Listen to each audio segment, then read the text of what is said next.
Moi. Mä selitän tässä metsätieteiden maisteriohjelman välipalautteen keväältä 2024.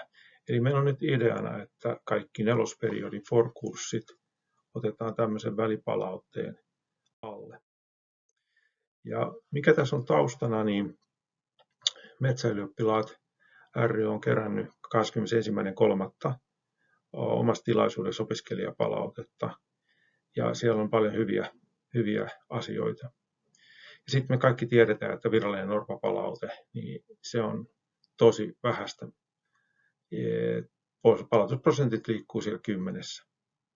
Olisi tärkeää saada kaikilta FOR-kursseilta nyt palautetta ja riittävän kattavasti, riittävän isolla palautusprosentilla. Eli seuraavaksi niin saatte, kun olette palantanut välipalautteen, niin siitä koosteen opettajaltanne ja keskustelette tarvittavista toimenpiteistä, jos semmoisia tulee esiin. Palaute menee myös maisteriohjelman johtoryhmään. Ja sitten tehdään toukokuussa normaali norppapalaute kyseessä olevista, käynnissä olevista kursseista. Eli kaikki palautteet on anonyymiä, muistutan siitä tässä. Liikkuu jotain huhuja, että opettajat pääsisimme norppapalautteeseen käsiksi. Tämä on täysin väärä tieto.